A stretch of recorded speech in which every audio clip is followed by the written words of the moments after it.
काशी नगरी के पास एक छोटे से गांव में निरंजन नाम का एक चोर रहता था। वो दिमाग का बहुत तेज था, फुर्तीले हाथ और छल कपट में माहिर। अब तक न जाने निरंजन कितने ही घरों और बाजारों में चोरी कर चुका था। तुमने आज फिर चोरी की? मैंने तुम्हें कितनी बार कहा है कि इस घर में चोरी का पैसा मत लाया करो। छोड़ दो ये सब पाप कर्म करना। हम रूखी सूखी खाकर गुजारा कर सकते हैं, पर चोरी की रोटी मेरे गले से नहीं उतरती। अरे तो चोरी नहीं करूंगा तो घर में 1 रुपया नहीं आएगा, और तू माँ बनने वाली है। कुछ समय में हमें पैसों की जरूरत होगी। कोई काम नहीं देता ईमानदारी से, कुछ नहीं होता बहुत काम करके देख लिया, इसीलिए चोरी का रास्ता अपनाया। कम से कम चोरी करके अच्छी जिंदगी तो जी रहे हैं। बेईमानी के पैसों की जिंदगी ज्यादा दिन नहीं चलती। ईमानदारी से कमाने वाले ही आगे तक जाते हैं। किसी दिन पुलिस ने तुम्हें पकड़ लिया तो सोचो हमारे आने वाले बच्चे पर क्या बीतेगी। क्या तुम यही चाहते हो कि हमारे बच्चे को लोग ये कहे कि तुम्हारा पिता चोर है? अरे देख मधु, मेरा दिमाग मत खराब कर। वैसे भी अभी मैं एक बड़ी चोरी के लिए दिमाग लगा रहा हूँ, समझी? अब तुम ऐसा क्या करने वाले हो? निरंजन अपनी पत्नी को कुछ बताता इतनी देर में पुलिस की जीप का सायरन बज गया। देख मधु, अभी मुझे जाना होगा। मैं कल सुबह लौटूंगा। पुलिस का कोई भरोसा नहीं, क्या पता मेरे बारे में कुछ जान गई हो। अगर कल सुबह तक पुलिस ने नहीं पकड़ा तो मैं समझ जाऊंगा कि पुलिस को नहीं पता चला कि आज रात मैंने कहाँ चोरी की है। मैं तुझे सुबह मिलूंगा। अपना ख्याल रखना और रोटी खा लेना, और कोई मेरे बारे में पूछे तो कहना कि मैं काशी गया हुआ हूँ, समझी? निरंजन वहाँ से भाग गया। निरंजन की पत्नी बहुत ही धार्मिक स्वभाव की थी। वो भगवान भोलेनाथ की अनन्य भक्त थी। मधु हमेशा भगवान शिव से यही कहती कि निरंजन किसी भी तरह चोरी करने की आदत छोड़ दे, वो सही मार्ग पर आ जाए। मधु को विश्वास था कि एक न एक दिन भगवान शिव उसकी प्रार्थना जरूर सुनेंगे। अगले दिन निरंजन घर लौटा तो मधु ने उससे पिछली रात वाली बात पूछी। तुम ऐसा क्या करने वाले हो? मुझे साफ साफ बताओ। एक तो पहले ही मैं तुम्हें लेकर बहुत घबराती हूँ, कहीं किसी दिन तुम पुलिस के हाथ ना आ जाओ। मुझे हमेशा यही डर रहता है। अरे घबराती क्यों है? कुछ नहीं होगा। इस बार मैं बहुत बड़ा हाथ मारने वाला हूँ। रुक, मैं तुझे बताता हूँ कि कल सुबह क्या हुआ। निरंजन पिछले दिन की बात बताने लगता है। सेठ जी, शिव मंदिर में शिवरात्रि पर चढ़ाने के लिए सोने का त्रिशूल, नाग और शिवलिंग और सभी देवी देवताओं के गहने बनकर आ गए हैं। पूजा का समय सुबह 11 बजे का है।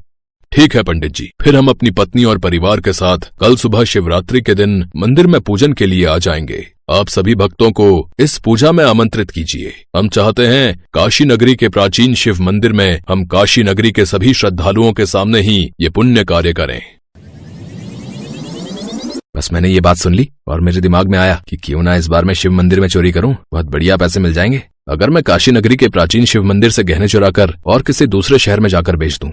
ये आप क्या कह रहे हैं? ये घोर पाप है। मत कीजिए ऐसा। महाशिवरात्रि के पावन पर्व पर आप शिव मंदिर में चोरी करेंगे? नहीं नहीं, बिल्कुल नहीं। मैं आपको ऐसा नहीं करने दूंगी। मैं आपको जाने ही नहीं दूंगी। मधु, तुम मुझे नहीं रोक सकती। मैं ये चोरी करके रहूंगा। मुझे अपने बच्चों का भविष्य गरीबी में नहीं लाना। मैं अपने बच्चों को सारे ऐशो आराम दूंगा। मत कीजिए ऐसा, रुक जाइए। सुनिए तो, आप कहाँ जा रहे हैं? रुकिए। निरंजन गुस्से में चला गया। रात घिरने वाली थी। मधु को निरंजन की चिंता हो रही थी। उसकी तबीयत ठीक नहीं थी, इस वजह से वो उसे ढूंढने भी नहीं जा सकती थी। आस पड़ोस में किसी से कह नहीं सकती थी। मधु फूट फूट कर भगवान शिव के सामने रोने लगी। हे शिव शंकर, हे भोले भंडारी, मेरी प्रार्थना सुनो। मेरे पति बहुत गलत करने जा रहे हैं। वो आपकी काशी नगरी के प्राचीन शिव मंदिर में गहनों की चोरी करने का विचार मन में ले आए हैं। उनकी बुद्धि फिर गई है। उन्हें सही राह दिखाओ प्रभु, मेरे पति को सही राह दिखाओ। मधु भगवान शिव के सामने बहुत रोई। अगले 2 दिन तक निरंजन का कुछ पता नहीं था। वो घर ही नहीं आया। निरंजन तो काशी नगरी में पहुंच चुका था और शिव मंदिर पर नजर रख रहा था। शिवरात्रि का दिन आया। सेठ जी सभी श्रद्धालुओं के साथ शिव मंदिर में पहुंचे। पंडित जी, पूजा प्रारंभ कीजिए। सभी श्रद्धालु आ गए हैं। ठीक है सेठ जी। बम बम भोले, जय शिव शंकर। श्रद्धालुओं की भीड़ के बीच निरंजन भी पहुंच गया। सभी भक्त भगवान शिव के नाम के जयकारे लगाते हैं। पंडित जी, सेठ जी सभी देवताओं को सोने के आभूषण और मुकुट पहनाते हैं। निरंजन सब कुछ होते हुए देख रहा था। सब मिलकर शिवरात्रि का पूजन करते हैं। शिवरात्रि के दिन देर रात तक मंदिर खुला रहा। निरंजन बस इसी ताक में था कि कब उसे मौका मिले और वो सोने के गहनों की चोरी करे। सबसे नजर छुपाकर निरंजन मंदिर की कोठरी में छुप गया और आधी रात होने का इंतजार करने लगा। पंडित जी ने मंदिर के द्वार बंद कर दिए। उसके बाद पूरा मंदिर शांत था। निरंजन मंदिर की कोठरी से बाहर आने लगा, तभी उसे सबके नाचने और खूब हंसने की आवाजें आने लगी। निरंजन घबरा गया। मंदिर तो बंद हो गया है, सब लोग जा चुके हैं। फिर ये नाचने और हंसने की आवाजें किसकी हैं? कहीं ऐसा तो नहीं कि मंदिर में कोई पार्टी चल रही है और मुझे इस बारे में पता ही नहीं। मैं तो फंस गया, मुझे तो ये लोग पकड़ लेंगे। निरंजन कोठरी में ही छुपा रहा। तभी उसे किसी की आवाज आई। कोई जोर जोर से उसका नाम पुकार रहा था। निरंजन, ओ निरंजन, अरे आओ, तुम भी आओ, हमारे साथ भांग पार्टी का मजा लो। है? मैं कहाँ फंस गया? ये लोग मेरा नाम कैसे जानते हैं? मुझे लगता है आज मैं जरूर पकड़ा जाऊंगा। हे भगवान, मैंने ये क्या कर दिया? लगता है मुझे इसी बात की सजा मिल रही है, क्योंकि मैं शिव मंदिर में चोरी कर रहा हूँ, और वो भी शिवरात्रि के दिन। ये लोग मेरा नाम तक जानते हैं, मुझे तो जरूर पकड़ कर रहेंगे। निरंजन, अरे ओ निरंजन, अरे आओ भाई, कितनी देर लगा रहे हो? आओ तो हमारे साथ भांग का सेवन करो।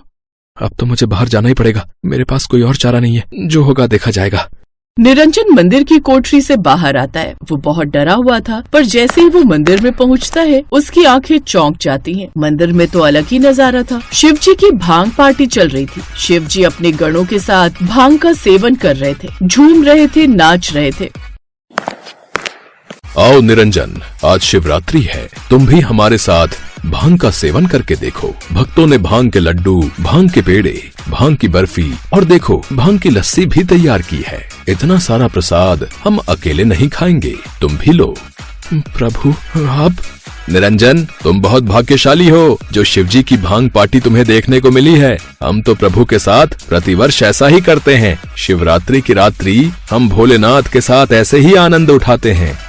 निरंजन, मैं जानता हूँ कि तुम यहाँ पर चोरी के इरादे से आए थे। पहले हमारे साथ भांग पार्टी का आनंद ले लो, उसके पश्चात तुम ये सारे आभूषण चुरा कर ले जाना। किसी को कुछ पता नहीं चलेगा, क्योंकि तुम्हें तो ऐसा लगता है ना कि भगवान को कुछ पता ही नहीं चलता, वो कुछ नहीं देखते। तुम आराम से चोरी करते रहो तो किसी को क्या ही पता चलेगा, पर मुझे सब पता है। प्रभु, प्रभु मुझे क्षमा कर दो, आपके दर्शन हो गए, मुझे अब कुछ नहीं चाहिए प्रभु। मैंने बहुत चोरी कर ली, बहुत पाप कर लिए, अब नहीं, अब किसी चीज की इच्छा नहीं है प्रभु। अब मैं सच्चाई का जीवन जीना चाहता हूँ। मेरा तो ये जीवन आपके दर्शन करके सफल हो गया प्रभु। मुझ जैसे चोर पापी को आपने दर्शन दिए। आपको आज शिवरात्रि के पावन उत्सव पर मैंने साक्षात देख लिया। मेरे से बड़ा भाग्यशाली तो कोई हो ही नहीं सकता। मैं आपकी सेवा करना चाहता हूँ भोलेनाथ, मुझे आपकी सेवा करनी है। निरंजन, सदैव अच्छाई के मार्ग पर चलो, सत्य को अपनाओ और ईमानदारी की रोटी खाओ। यही मेरी सबसे बड़ी सेवा है। कभी किसी का बुरा मत सोचो, सबके लिए अच्छा सोचो। यही मेरी सबसे बड़ी पूजा है। तुम जब ईमानदारी के मार्ग पर चलने लगोगे तो समझ लेना कि तुमने मेरी सेवा कर ली। तुम जब सत्य के मार्ग पर चलकर परिश्रम करोगे ना, तो देखना तुम्हें दिन पर दिन सफलता मिलती जाएगी और तुम्हारे जीवन में कोई दुख नहीं रहेगा। शिवजी ने निरंजन के सिर पर अपना हाथ रखा और उसे अपना आशीर्वाद देकर वे अपने गणों के साथ अंतर्ध्यान हो गए। घर जाकर निरंजन ने मधु को सारी बात बताई। मधु भगवान शिव को धन्यवाद कहती है। आज उन्होंने उसकी प्रार्थना सुन ली और निरंजन सही मार्ग पर आ गया। एक समय की बात है, श्रीपुर नाम के गांव में रामेश्वर नाम का एक ब्राह्मण अपनी माँ के साथ रहता था। वो दिन रात भगवान शिव की भक्ति किया करता था। शिव नाम का जाप सदैव उसके मुख पर रहता था। ओम नमः शिवाय, ओम नमः शिवाय, ओम नमः शिवाय। रामेश्वर बेटा, आज भी तूने मुझे नहीं उठाया, खुद ही उठकर घर के सारे काम कर लिए, खीर भी भोग लगा दी तूने तो। हाँ माँ, मैंने सोचा फटाफट से काम करके खीर बना लेता हूँ। शिवजी भी खीर के इंतजार में बैठे होंगे। ये लो, भोग की खीर खाकर बताओ कैसी बनी है। रामेश्वर बेटा, इस खीर को तू बचपन से शिवजी को खिलाता आ रहा है। जब तेरे बापू जिंदा थे तब वो प्रसाद की खीर खिलाते थे, और उनके जाने के बाद तूने ये नियम बना लिया। तेरी खीर बहुत ही स्वादिष्ट बनती है बेटे, और मुझे पता है भगवान शिव भी तेरे हाथों की खीर खाने के इंतजार में रहते होंगे। तभी तो मैं सुबह जल्दी उठकर सबसे पहले खीर ही बनाता हूँ, ताकि भगवान शिव को भोग लगा सकूं। रामेश्वर का नियम था रोजाना सुबह जल्दी उठकर घर के सारे काम निपटाना और फिर भगवान शिव के भोग के लिए खीर का प्रसाद बनाना। ये कार्य पहले उसके पिता करते थे, और पिता के जाने के बाद शिवजी की सेवा और खीर भोग की पूरी जिम्मेदारी रामेश्वर ने उठा ली।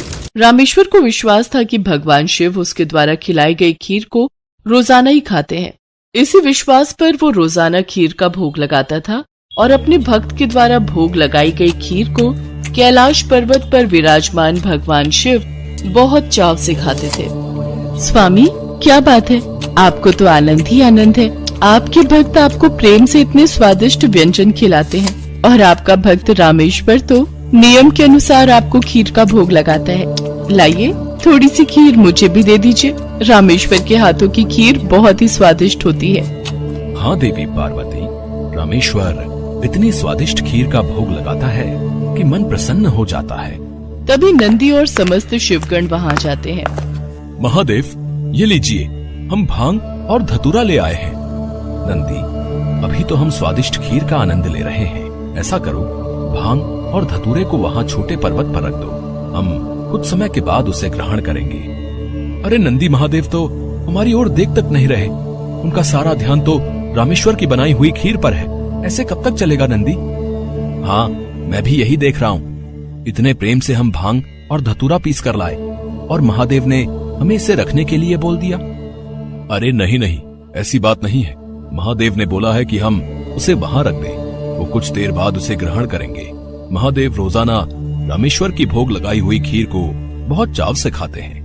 नंदी, मैं तो कई बार सोचता हूँ कि रामेश्वर की खीर में ऐसा क्या है कि भोलेनाथ सबसे पहले उसकी भोग लगाई खीर को ही खाते हैं और फिर और किसी तरफ उनका ध्यान ही नहीं जाता।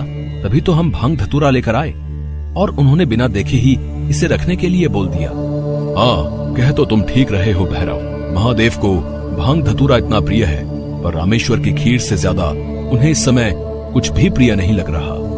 तो क्या किया जाए नंदी कि महादेव का ध्यान अपने भक्त रामेश्वर से हटकर हमारी ओर आ जाए? एक रास्ता है। नंदी ने सभी गणों के कान में कुछ कहा।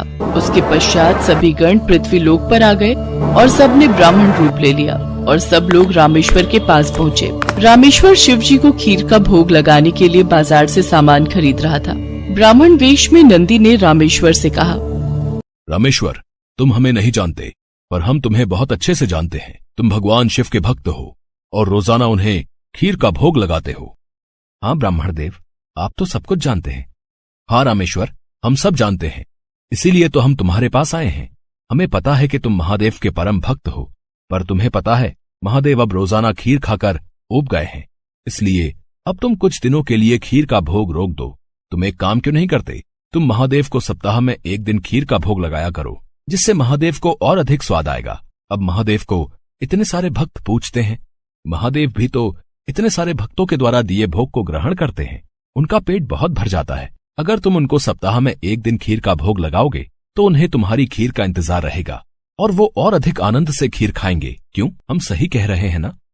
ये तो आप ठीक कह रहे हैं ब्राह्मण देव। इस विषय में तो मैंने कभी सोचा ही नहीं। अब मैं एक काम करता हूँ, मैं सप्ताह में एक दिन ही भगवान को खीर का भोग लगाया करूंगा, ताकि वो और भी भक्तों का प्रसाद ग्रहण कर सकें और फिर उन्हें मेरी खीर का बेसब्री से इंतजार रहे।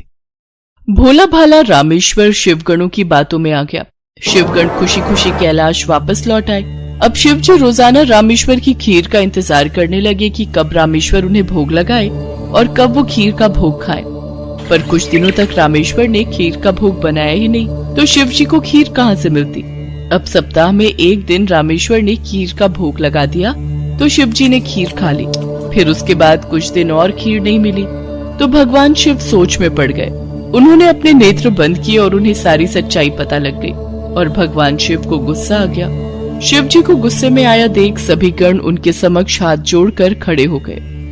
नंदी, श्रृंगी, वीरभद्र, भैरव, तुम सभी गण जानते भी हो कि तुमने क्या किया है। मेरे भक्त रामेश्वर के द्वारा भोग में अर्पित की गई खीर मुझे कितनी प्रिय है और तुमने उसे खीर का भोग रोजाना लगाने के लिए मना कर दिया। महादेव, हमें क्षमा कर दीजिए, हमसे भूल हो गई। महादेव, जब हम आपको खीर खाता हुआ देखते थे तो हम यही सोचते थे कि आप हमारी ओर ध्यान नहीं दे रहे हैं। अच्छा, तो ये कारण है, पर तुम सब ये नहीं जानते कि मेरा प्रेम अपने सभी भक्तों पर एक समान है। मैं भला तुम्हें कैसे भूल सकता हूँ? तुम तो मेरे हृदय में वास करते हो। तुम सब तो मेरी ही शक्तियों द्वारा उत्पन्न हुए हो। संसार में मेरा प्रत्येक भक्त मुझे एक समान प्रिय है और प्रत्येक भक्त के हृदय में मैं ही विद्यमान हूँ। इसलिए मेरा प्रेम कभी भी कम या ज्यादा नहीं हो सकता। माता पिता के लिए तो उनके सभी बच्चों में प्रेम एक समान होता है, फिर तुम ये भूल कैसे सकते हो? भगवान शिव की बातें सुनकर सभी शिवगण समझ गए कि उन्होंने कितनी बड़ी भूल कर दी। सचमुच महादेव का प्रेम तो अपने सभी भक्तों के लिए एक समान रहता है। इसके बाद सभी शिवगण फिर से एक बार रामेश्वर के पास गए। रामेश्वर, हमें भगवान शिव का संदेशा आया है। वो कह रहे थे कि तुम्हारी खीर इतनी स्वादिष्ट होती है कि वो सप्ताह भर की प्रतीक्षा नहीं कर सकते।